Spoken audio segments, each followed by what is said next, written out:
Je me suis longtemps posé la question de qu'est-ce qui fait une autorité? Est-ce que c'est un titre? Est-ce que c'est la position hiérarchique?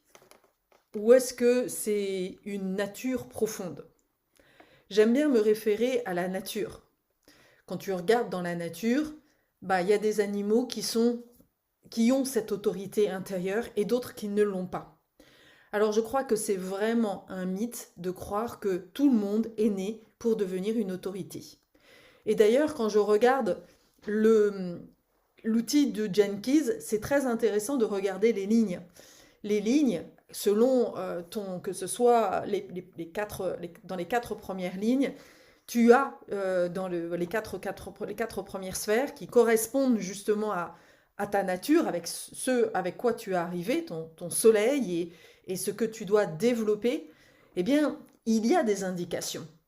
Et ce qui est très intéressant, c'est de voir que si t'es, dans tes quatre premières clés, tu as des lignes entre un et 3, tu n'es pas fait pour être leader. Tu n'es pas fait pour transmettre. Tu n'es pas fait pour, euh, pour être un guide pour les autres. Ce n'est ni bien ni mal. C'est pas. Et c'est là où, à mon sens, il y a eu comme une énorme tromperie et une erreur de proposer à beaucoup de gens et à montrer et à croire que être leader, être manager, être dirigeant, c'est mieux que de ne pas l'être.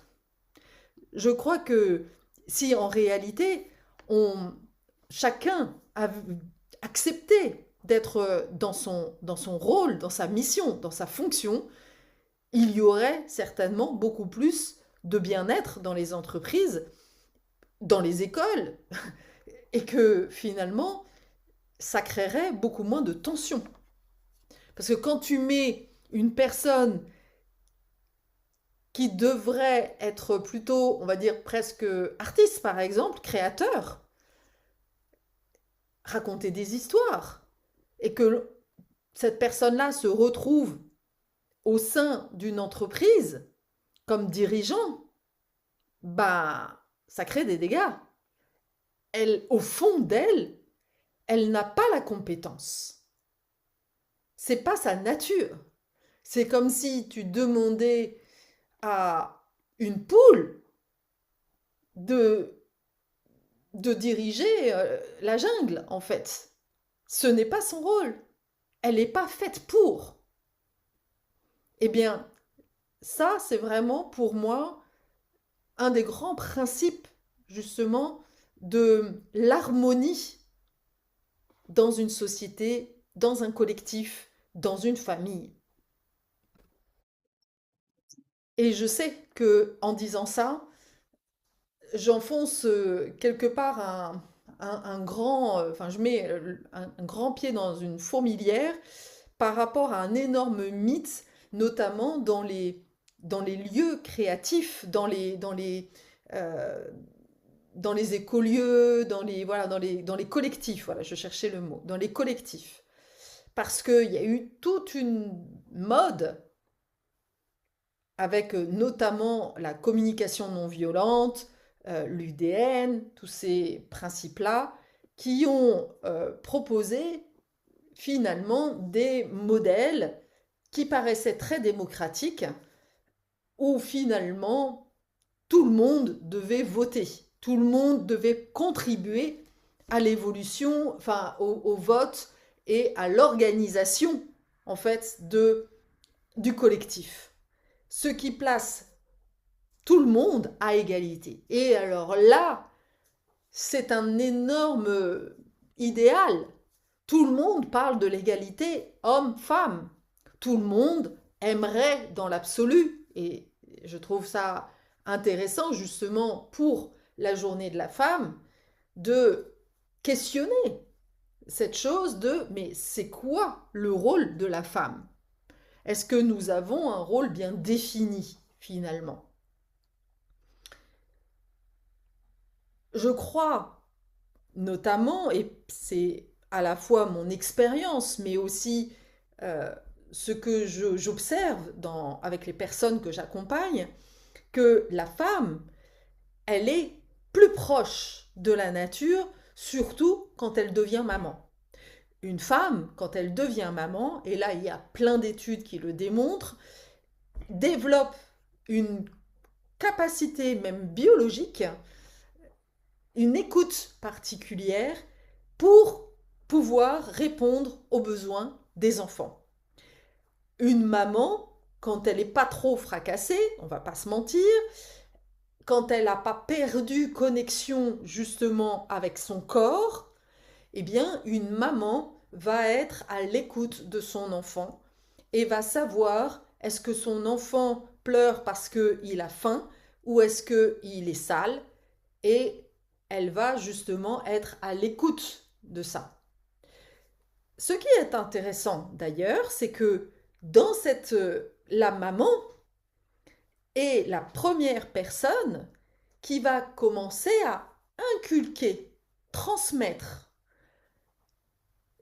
à la fois vibratoirement, mais par l'expérience, le lien, la relation entre la maman et l'enfant. Est-ce que maman s'écoute, finit ce qu'elle a à faire et va chercher son enfant et tout va bien? Ou est-ce que elle se précipite et dès qu'il pleure, elle va aller chercher l'enfant, auquel cas, eh bien, elle va lui transmettre quelque chose de facile. Et d'ailleurs, même dans la naissance, on pourrait déjà parler de la naissance, mais là, malheureusement, la maman, c'est quand même intéressant, oui, de prendre aussi la naissance, parce que la maman doit choisir. Est-ce que la maman a choisi le lieu de naissance ou est-ce qu'elle a subi la pression des médecins? Est-ce que, encore une fois, voilà, est-ce que si elle écoute systématiquement et qu'elle se précipite à chaque fois que l'enfant a faim ou pleure, eh bien, elle va transmettre à l'enfant que c'est le roi du monde. À l'inverse, si elle est complètement absente, elle est complètement absorbée et qu'elle est encore dans des anciens modèles dans lesquels on disait qu'il fallait surtout pas prendre un enfant qui pleure parce que et tu comprends, il fait un caprice, alors tu fais de ton enfant un traumatisé. Bienvenue au club. Donc, la hiérarchie, la relation homme-femme, et femme-femme d'ailleurs, elle démarre dans la relation à la mère.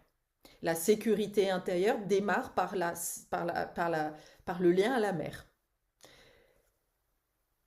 Et à la fois, donc, et aussi la nature, la préservation de la nature de l'enfant, pour moi, c'est la maman qui est la gardienne.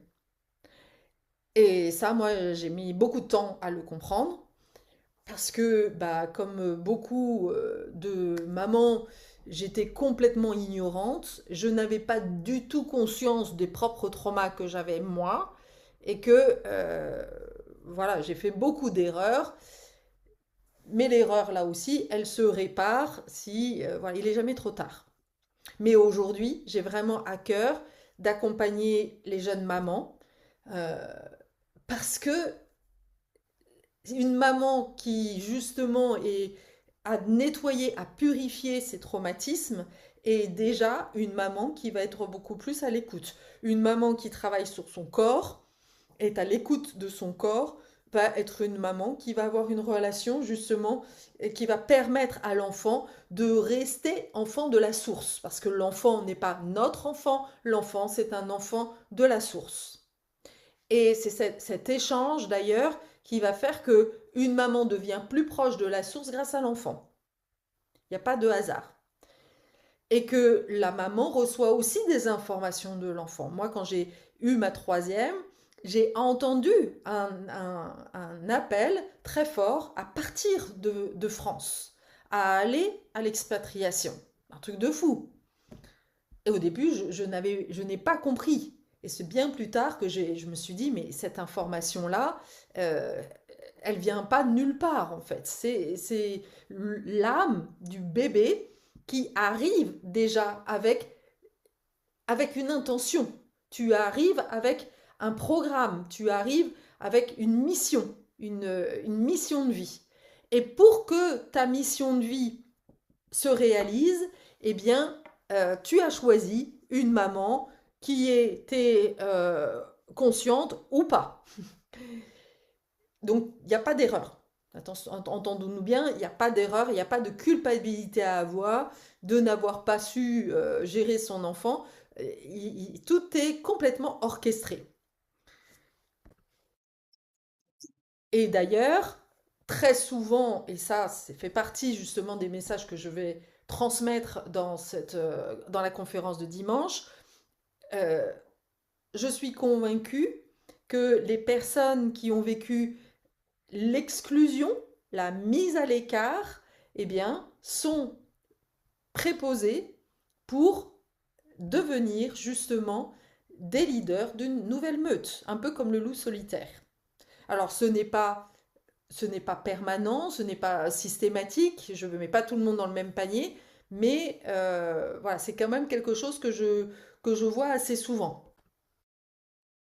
Si je reviens en fait sur les lignes du Jenkins, les trois premières sont vraiment liées à un travail sur soi, sur l'auto-empowerment, le, le fait de se trouver, le fait de...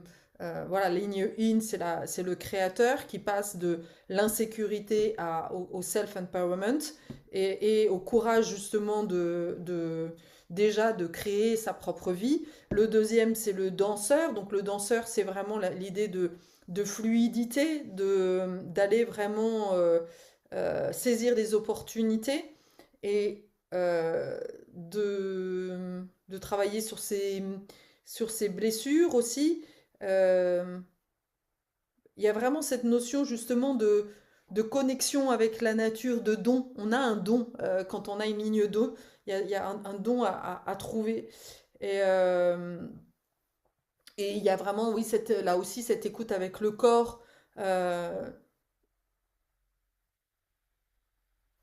et apporter vraiment ouais, de la fluidité à sa vie. Le troisième, c'est l'essai-erreur. Donc lui, il va expérimenter, c'est celui qui va expérimenter, qui va se planter. Il va faire une expérience d'un sujet en expérimentant.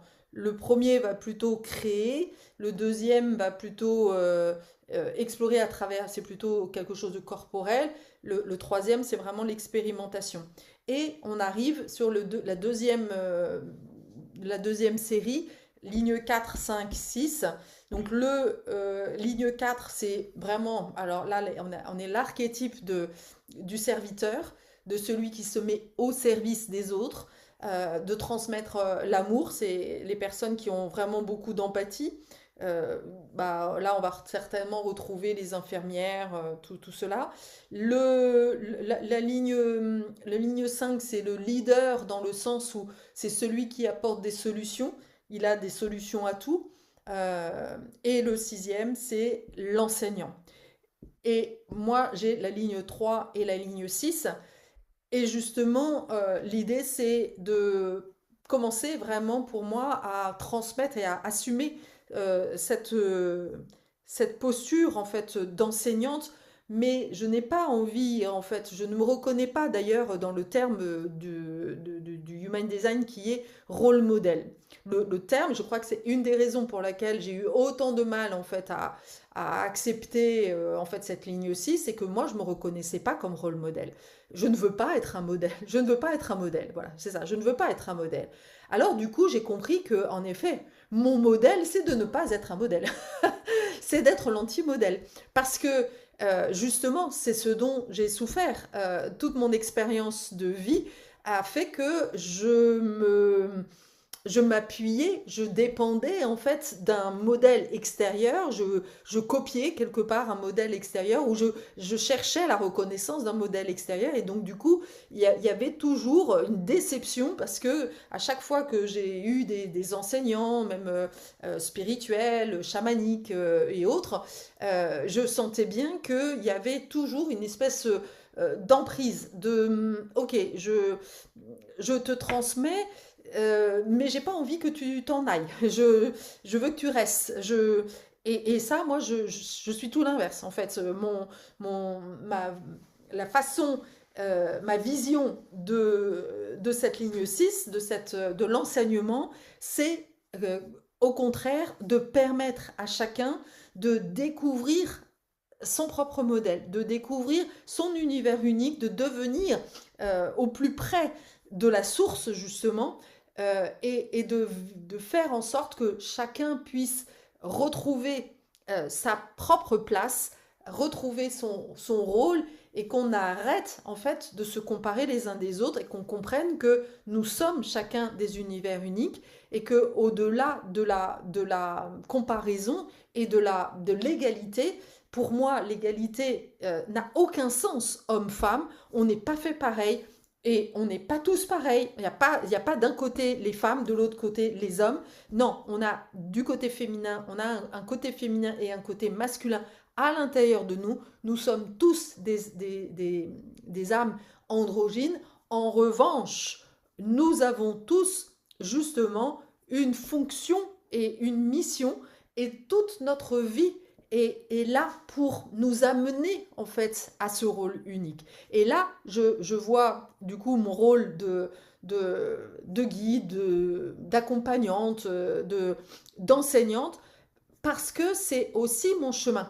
Je me croyais, parce que mes parents, qui étaient les premiers enseignants, et je vois bien comment justement dans mon parcours, je n'ai jamais eu d'enseignants euh, exemplaires, et il ne pouvait en être autrement, puisque j'ouvre un chemin en fait d'une autre façon en fait de voir justement l'enseignement, qui n'est encore une fois pas dans une transmission top-down, mais au contraire de pouvoir sentir, tiens, là, toi, par rapport à là où tu en es, qu'est-ce qu'il y a à modifier? C'est comme si je pouvais prendre l'exemple du corps, et d'ailleurs, souvent ça se voit aussi dans le corps. Il y a des personnes qui ont, alors je vais m'appuyer sur le Jenkins, mais j'ai souvent même pas besoin de ça, une personne qui a une ligne 6, donc qui arrive sur Terre avec ce côté visionnaire, parce que la ligne 6 c'est vraiment le visionnaire, donc il a ça en l'intérieur de lui, il possède quelque chose de nouveau, et en fait il a été élevé comme donc une femme par exemple, qui a été complètement soumise. Donc elle va être complètement recroquevillée et pas assumer en fait sa posture de visionnaire. Et qu'est-ce qui se passe quand une femme n'assume pas son rôle de visionnaire? Eh ben, c'est un mec qui prend sa place. Et pour moi, en fait, le plafond de verre, il vient de là. Le plafond de verre, il vient simplement du fait que, oui, c'est évident que la société ne favorise pas les femmes, mais à la fois, la femme ne s'écoute pas non plus.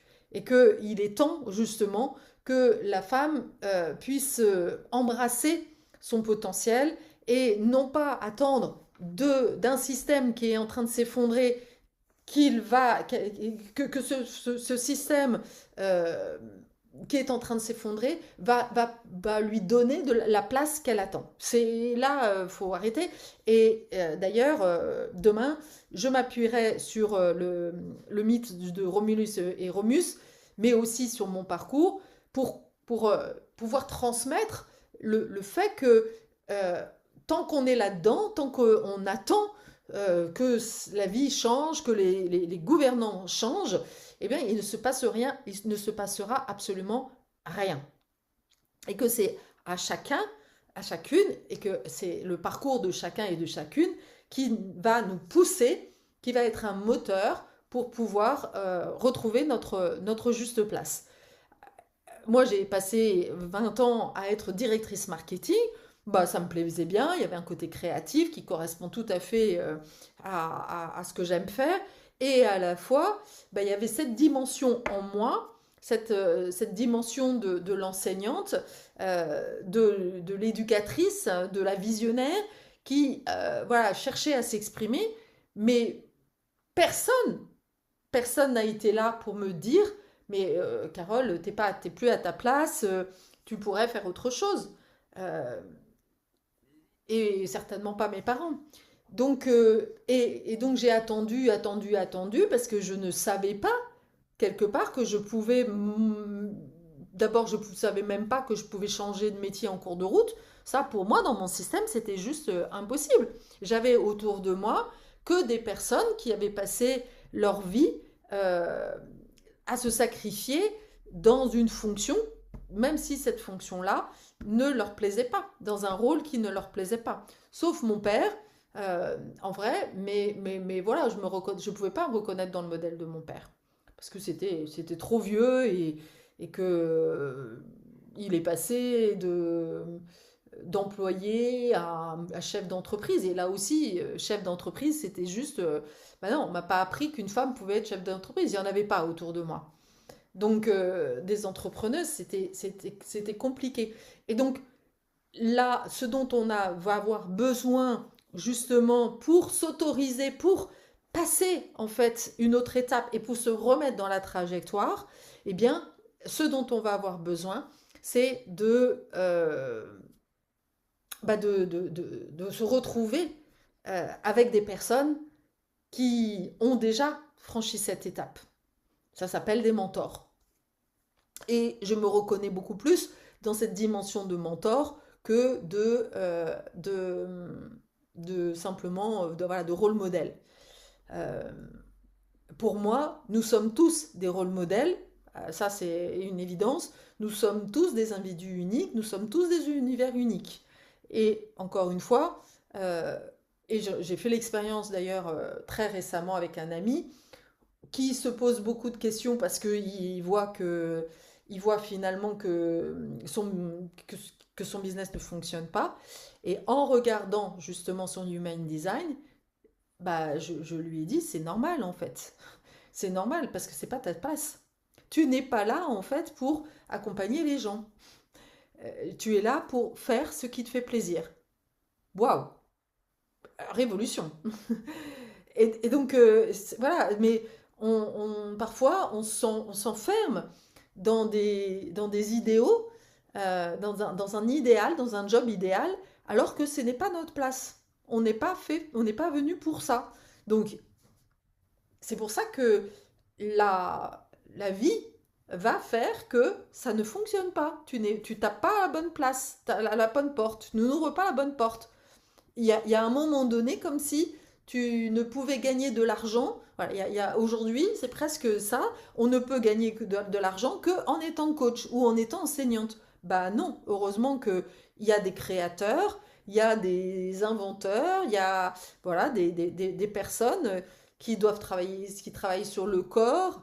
Il y a des gens qui transmettent justement juste leurs essais et leurs erreurs. Et c'est des gens qui sont très précieux sur cette terre. J'en fais partie aussi. Donc, la notion de leader, tu vois, eh bien, là encore, il y a pas une façon d'être leader. Et c'est ça qui est super intéressant avec l'outil du Genki, c'est que finalement, tu peux devenir leader parce que, oui, tu as une ligne 6, tu peux venir leader de la ligne 6, c'est-à-dire avec cette vision, avec ce côté visionnaire, et devenir, par exemple, ligne 6 et 5. Tu peux aussi venir de la ligne 1 et devenir ensuite ligne 5 ou ligne 6 ou ligne 4. Enfin, mais chacun a sa façon, et ce n'est que, évidemment, ce n'est qu'un axe. Là, je te parle de cet axe-là, mais il y en a tellement d'autres. On a chacun un thème astral très particulier, très unique. Au-delà, même avec une même ligne, eh ben, on n'a pas du tout la même façon de pouvoir incarner ça. Si je comparais toutes les personnes qui ont une ligne 3-6 comme moi, eh ben, voilà, on n'est pas tous des leaders qui pensent la même chose, qui avons vécu des traumatismes et qui va utiliser le traumatisme comme un moteur en fait pour devenir en fait visionnaire. Parce que ça, c'est ma vision à moi.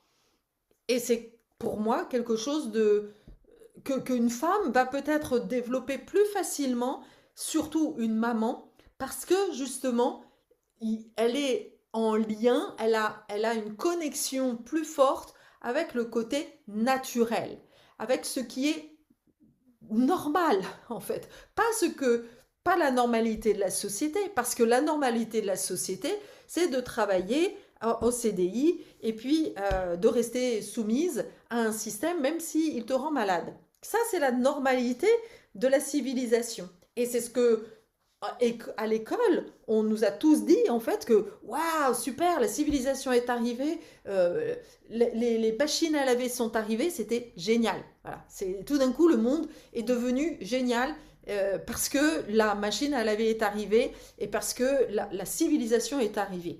Et c'est comme ça d'ailleurs que petit à petit, quand tu regardes parmi tes ancêtres, peut-être que tu vas avoir comme moi. Moi, j'ai du côté de mon père, tous mes ancêtres en fait sont dans des paysans, ouais, des paysans. Eh ben non, c'était la honte en fait d'être un paysan. Tu disais pas. Et mon père qui n'a pas fait d'études, sa mère en fait a fait des pieds et des mains pour qu'il puisse avoir des études. Ce n'était pas possible en fait, on ne pouvait pas envisager de garder un enfant à la ferme. Il fallait en faire un outil de la production, un outil de la société. Et c'est d'ailleurs comme ça que mon père est passé de paysan à travailler pour Total. Et là, quand j'ai pris conscience de ça, je me suis dit waouh! Ah ouais, et ça c'est la réussite sociale, ça c'est le progrès. C'est comme ça qu'on appelle le progrès. Eh ben, moi j'appelle pas ça le progrès, hein. Donc je comprends mieux pourquoi je ne peux pas m'entendre avec mon père, parce que ça, lui, il va pas pouvoir le comprendre en fait, que moi je vois pas ça comme un progrès. Il a été tellement conditionné, engrammé par la société et par ses propres parents, hein, qui ont certainement travaillé très dur pour lui permettre justement eh bien, de sortir en fait. À l'époque, le progrès, c'était de sortir du monde paysan. Comme aujourd'hui, eh bien, le gouvernement fait tout pour euh, faire crever la dalle les agriculteurs parce que on veut tout ramener, en fait, on veut tout transformer dans une grosse industrie et c'est ça que veut faire, c'est la vision du progrès du monde dans lequel on vit. Et il y a certaines personnes qui sont plus particulièrement, qui ressentent l'incohérence en fait, et je crois que les femmes sont plus aidées pour ça, mais en ce moment, je vois vraiment que les hommes aussi sont en train de se réveiller, et yes, c'est génial, plus on est de fous, plus on rit, et donc il y a vraiment cette sensation, et ça passe parfois par des relations, par des problèmes de couple, ça passe par plein de choses, hein, en fait, hein, justement par une espèce de chute, et un moment où on se rend compte que finalement, on a gravi des échelons, on a fait des choix, mais qu'on se rend compte que finalement, ça n'aboutit pas à ce que la société ou à ce que l'on croyait que ça allait aboutir, à savoir bah, le bonheur. On a œuvré et on s'est formaté, on a suivi le formatage de nos parents, on a fait des choix voilà, d'aller de travailler ou de créer des business ou je ne sais quoi, peu importe, ça, chacun a sa façon en fait du progrès, et jusqu'à un moment donné où en fait, dans notre corps, on sent que, qu'il y a autre chose, que qu'on arrive à un mur, à une espèce de, de cul-de-sac, et certainement parce que tu as peut-être fait déjà un tour dans cette vie-là et que tu rejoues un truc et que finalement tu te rends compte que non, il y a autre chose et que tu dois comprendre et que tu dois changer quelque chose à l'intérieur de toi et que là, le bonheur ne dépend plus. Tu comprends que le bonheur ne comprend plus de l'extérieur, ne dépend plus de l'extérieur, mais de l'intérieur de toi. Et c'est là, pour moi, le grand shift dans lequel on arrive en ce moment, c'est de reprendre notre responsabilité. Et j'ai envie de dire que ce soit que tu aies une ligne 1, une ligne 2, 3, 4, 5, 6, on s'en fout.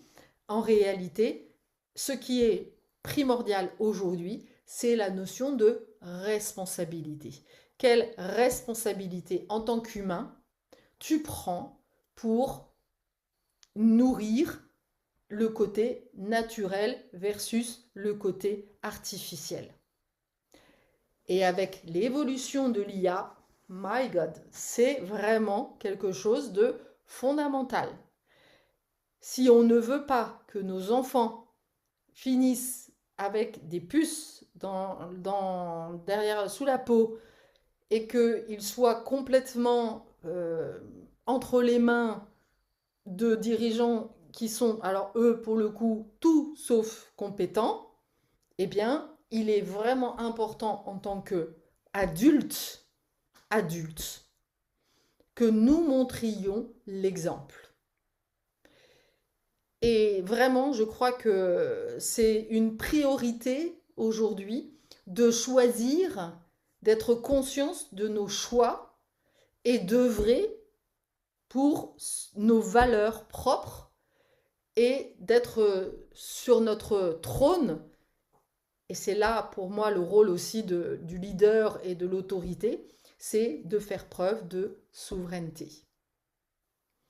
Et donc, dimanche, justement, j'aimerais continuer, notamment en m'appuyant sur donc ce mythe, et partager ensemble, voilà, de se questionner finalement de qu'est-ce que c'est que être responsable, qu'est-ce que c'est qu'être adulte, et comment on peut vraiment œuvrer, se mettre au service d'une société qui soit plus responsable. Comment on peut faire notre part? C'est vraiment, et en tant que femme, puisque l'idée c'est particulièrement en tant que de femme, quel est notre rôle? Quelle est notre posture? Que ce soit dans le couple, que ce soit... Mais il y a des hommes qui peuvent être concernés aussi. Hein. Attention, je n'exclus pas les hommes. Hein. S'il y a des hommes qui sont intéressés, qui se retrouvent devant cette vidéo et qui se sentent appelés, welcome. J'accompagne encore une fois de plus en plus des hommes et je trouve que c'est super aussi parce qu'il y a des hommes parfois qui sont plus féminins que masculins et eux ils se retrouvent aussi en décalage par rapport au message de la société, ils ne se reconnaissent pas du tout. Donc si tu te sens en décalage, si tu si as l'impression d'être un extraterrestre sur cette terre, alors le sujet t'intéresse, alors tu es concerné. Parce que être assumé d'être un extraterrestre, c'est ça notre rôle. Parmi un monde obscur, de montrer notre lumière et de rayonner la lumière dans un monde obscur, c'est vraiment notre mission. Mais la question, c'est comment faire? Comment le mettre en place concrètement? Et comment, voilà, comment concilier aussi liberté d'être avec la sécurité? Il n'est pas question de faire n'importe quoi. Et là-dessus, j'ai pas mal d'expérience parce que moi, j'ai pas eu le choix. J'en ai toujours eu en vrai, mais en tous les cas, j'ai fait le choix de suivre justement mes valeurs, d'être de me battre vraiment et de défendre les valeurs qui étaient les miennes et d'accepter le prix à payer, parce qu'il y a toujours un prix à payer, et ça parfois on l'oublie. Mais voilà, et ça, là encore, c'est à chacun de définir en fait les priorités. Mais on ne peut pas à la fois choisir la liberté, la responsabilité et continuer à vivre en décalage. Je crois que la notion de cohérence, et c'est de ça, c'est vraiment ma vision et ce que je porte, d'être cohérent par rapport à soi-même, parce que ça, pour le coup, le prix à payer, c'est la santé. Et c'est tes enfants. Et je crois vraiment que euh, si nous sommes cohérents, si nous retrouvons encore une fois notre note de musique unique, notre univers unique, et c'est un réajustement permanent, hein, attention, on n'est pas dans une boîte, et c'est bien tout le travail qu'il y a à faire, de se retrouver et de trouver des espaces où tu peux vraiment questionner ça euh, et être en confiance aussi euh, pour, euh, pour voir en face et pour reconnaître que, ah oui, là, il y a encore des choses où je me mens. Et pour moi, la ligne, justement, le rôle que j'ai en tant que ligne 6 c'est celui-là. C'est d'être, et la vie m'a enseigné, encore une fois, ce qui est important pour moi, c'est de vraiment faire passer le fait que ce n'est pas un autotitre que je me donne. Je ne me donne pas le titre de maître de l'univers. Non, c'est pas ça. Et ça a été tout un chemin, encore une fois, d'honorer, d'être en capacité, et ça aussi, je souhaite permettre à chacune et à chacun de reconnaître le parcours qu'il a fait, parce que je sais que j'attire à moi les personnes qui ont bien morflé dans leur vie, mais malheureusement, très souvent, les personnes qui ont morflé dans leur vie ne, ne sont pas capables de se reconnaître la valeur qu'elles portent. Et donc, elles se cachent, elles s'auto-jugent et elles restent dans une posture qui n'est pas la leur. Et donc, elles sont en incohérence. Et encore une fois, du coup, elles ne prennent pas le trône qui leur est réservé. Et ça, pour moi, c'est du gâchis. Ça donne d'ailleurs un sentiment de gâchis parce que on, on ne, on voit bien que c'est comme si, voilà, tu avais un super instrument de musique, mais il joue pas. Il joue pas, il est là, il prend la poussière et en plus, tu vis une vie de galère. C'est là où, en fait, tu comprends la raison pour laquelle la vie ne t'offre pas, ne te renvoie pas de la valeur. Parce que tu n'es pas à ta place. Et combien de femmes je vois dans le milieu spirituel, c'est fou, et qui restent à faire des formations. Ah, alors là, des formations, elles en font, hein, ça, alors là, mais elles se sentent pas légitimes. Et c'est vraiment profond, hein, c'est pas, elles font pas semblant. Et c'est important à un moment donné, voilà, de se dire, ok, bon voilà, là, je sens que, et c'est le message vraiment que je souhaite passer, c'est que pour moi, là, maintenant, 2026, c'est un engagement. L'engagement que tu dois faire, c'est, ok, bah là, j'ai compris que il est temps pour moi, et ça va peut prendre 1 an, 2 ans, peu importe, mais je me dédicace, je me dévoue à faire en sorte que je prenne ma place. Que tu sois, voilà, encore une fois, quelle que soit ta ligne, mais encore plus si tu as une ligne 4, 5 ou 6. Je pense que tu es encore plus concerné si tu as une ligne 4, 5 ou 6, parce que je vois bien qu'en ce moment, c'est vraiment le type de profil que j'attire à moi. Parce que moi, j'assume. Et tu vois, c'est ça qui est merveilleux. C'est ça que je commence à comprendre, que quand on a un, et j'ai plein de frissons quand je le dis, quand il y en a une qui prend sa place, c'est comme si tous les autres autour, et c'est pour ça que le nom que j'ai donné à, au cercle que je propose pour travailler là-dessus, il est complètement en cohérence par rapport à ça. C'est la notion justement que s'il y en a un, et en chamanisme on dit ça, que quand une personne s'éveille, il y en a 100 autres en fait qui s'éveillent. Et ben là c'est pareil, c'est pas forcément une question d'éveil, parce que tu peux être très éveillé mais pas être à ta place. Mais combien j'en vois, c'est des personnes qui consomment l'éveil, qui consomment les principes spirituels, mais qui ne les incarnent pas. Et donc là, 2026, c'est pas du tout ce qui nous est proposé, hein. Le bélier, il est dans la matière, hein.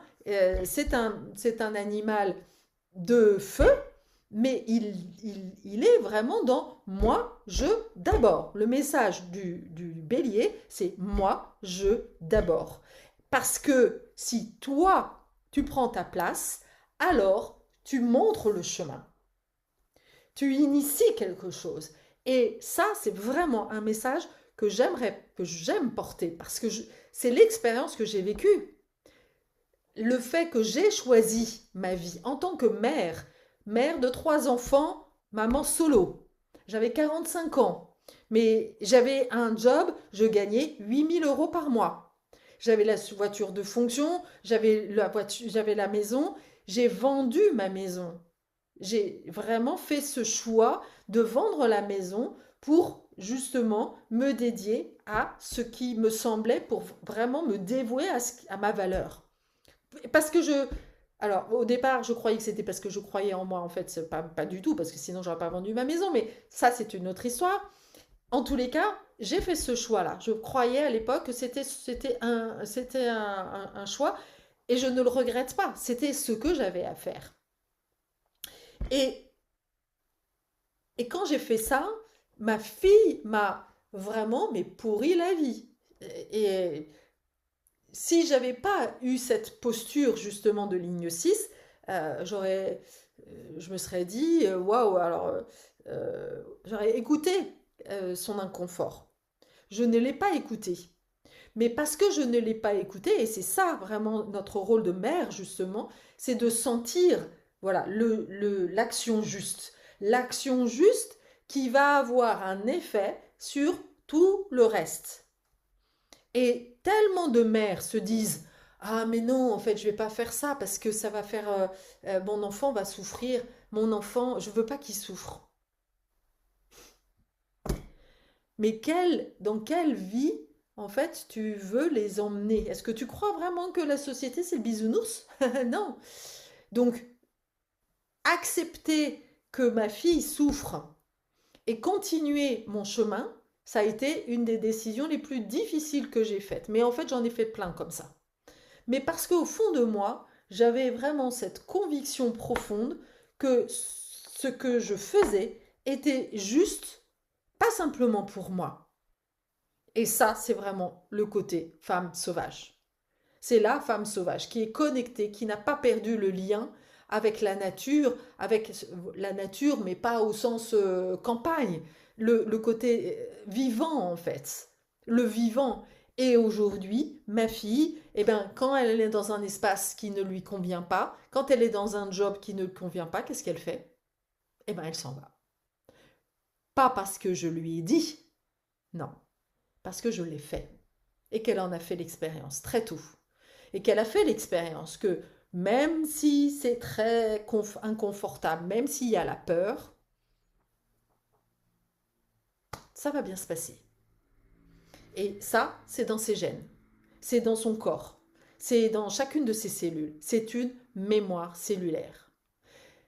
Et vraiment, je crois qu'en ce moment, on a une responsabilité en tant que parents de là où on emmène nos enfants et de ce qu'on transmet à nos enfants. Mais pas parce que on va leur expliquer tout ce que l'on apprend dans nos cours spirituels. Non, non, non, non. Par l'alignement en fait de nos actions par rapport à ce que l'on prône justement, la façon dont on incarne nos valeurs, la façon dont on est aligné entre ce que je dis et ce que je fais. Et là, pour moi, on est complètement dans cette autorité. Une autorité, je ne sais pas toi, quelle expérience tu as eue des autorités, que ce soit tes parents, que ce soit les éducateurs, que ce soit les profs, que ce soit je ne sais pas qui, mais moi, s'il y a un truc qui a toujours coincé, ou non, ça ne résonne pas, comme ça, ou ça coinçait, c'est quand quelqu'un m'enseignait quelque chose et que par ses actions, il me montrait autre chose.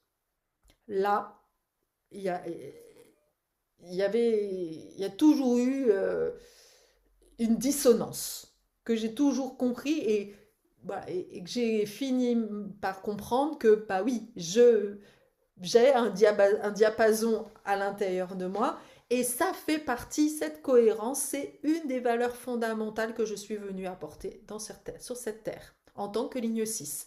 Et l'univers, c'est vraiment chargé, la vie, c'est chargé de m'amener toutes les personnes dont j'avais besoin, tous les enseignants qui étaient dissonants pour pouvoir justement, moi, développer quelque chose de différent. Tu comprends? Parfois, on croit que l'enseignement passe par des choses, voilà, une transmission de toutes les règles du jeu. Mais quand tu as une ligne 6, quand tu as une vocation de visionnaire, tu peux pas t'attendre à ce que quelqu'un te dise ah bah tiens, t'es visionnaire par ça. Ben non, parce que le côté visionnaire est quelque chose par nature de différent. Donc, il y a très peu de personnes, en fait, qui peuvent te montrer ta différence, puisque, par essence, ça n'existe pas. Et à la fois, je crois vraiment que, de ce que je vois, j'ai plutôt ce talent-là. Donc, voilà, ce que j'avais à transmettre sur l'autorité, pour moi, voilà, un des points communs, c'est cette histoire de cohérence. Et quand tu n'es pas cohérent, quand tu n'es pas cohérente, quand tu n'es pas cohérent, tu sais, qu'est-ce qui va te le montrer? Un, tes relations. Les relations sont des miroirs d'incohérence intérieure. Très souvent, tu vois l'incohérence extérieure. Et ça a été mon cas, encore une fois, hein. Alors, j'étais championne du monde, hein, pour voir les incohérences des autres. Jusqu'au jour où j'ai vu, où j'ai compris que, ah, d'accord, il y a une incohérence là, elle me renvoie quoi à l'intérieur de moi? Et j'ai vraiment œuvré, parce que ça, c'était quelque chose d'hyper important pour moi, l'exemplarité. Et donc, du coup, de réadapter et de pouvoir sentir, définir si le problème venait de l'extérieur ou de l'intérieur. Et de pouvoir réajuster. Donc, les relations. Et le deuxième, c'est... Alors, il y a les enfants aussi, parce que les enfants, quand tu n'es pas... que ce soit les enfants, même les animaux, vont les sentir, puisque eux, ils sont vraiment branchés là-dessus. Un petit enfant qui est hyperactif, c'est le signe de quelque chose qui n'est pas cohérent. Il y a de l'anxiété dans l'air, il y a du stress, donc l'enfant le perçoit et le manifeste. Et le troisième, c'est ton corps. Le corps émotionnel, l'anxiété, le stress, tout ça, ce sont des signaux d'incohérence, que quelque chose n'est pas en harmonie à l'intérieur de toi, avec l'extérieur, que tu n'es pas au bon endroit au bon moment, que peut-être que tu es dans un couple qui ne te ressemble pas, avec lequel tu restes par habitude, par peur. Et ça, les enfants le voient. Combien d'enfants j'ai accompagnés et qui ressentent et qui souffrent de voir leur mère soumise à un homme qui ne leur apporte rien. Et elles sentent que leur mère donne beaucoup à un homme qui n'en fait rien. Et ça les rend malheureuses. Bref, je ne vais pas... Donc, ça, c'est vraiment des signaux de quelque chose en tant que parent, mais aussi en tant qu'enfant, bien évidemment. Si quelque chose, l'addiction, quand tu es dans une addiction, c'est qu'il y a de la souffrance et que tu cherches à combler ton fonctionnement. Si tu es sans arrêt en train de disperser, une part de toi sait que tu es en train de fuir quelque chose, une décision que tu ne veux pas prendre, un gap que tu ne veux pas prendre.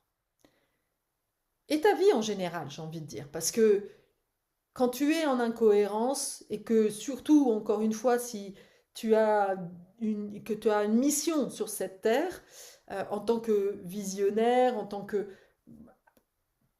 quelqu'un qui doit apporter quelque chose de nouveau sur cette terre, tôt ou tard, la vie va vraiment te le montrer, quoi. Donc, c'est vraiment hyper important que tu prennes conscience de tout ça. Rendez-vous demain, 5 heures, de 5 à 7. Bon, tu peux prévoir un petit peu plus parce qu'en général, je suis assez bavarde. Il n'y a qu'à voir dans mes vidéos. Waouh, ah ouais, quand même. 50 minutes. Bon, Carole, là, elle abuse. Je te dis à bientôt. Merci de tes commentaires. N'hésite pas de transférer, mettre un pouce. Les commentaires me permettent d'avoir de la visibilité. C'est vraiment, si tu sens que mes contenus sont de qualité, n'hésite pas. C'est une façon aussi de contribuer à me rendre un petit peu plus visible. Je te dis, et n'hésite pas encore une fois à t'inscrire pour la conférence de demain. Seules les personnes qui se sont inscrites auront le replay parce que je ne pourrai pas publier ça sur YouTube. Je te dis à bientôt. Ciao.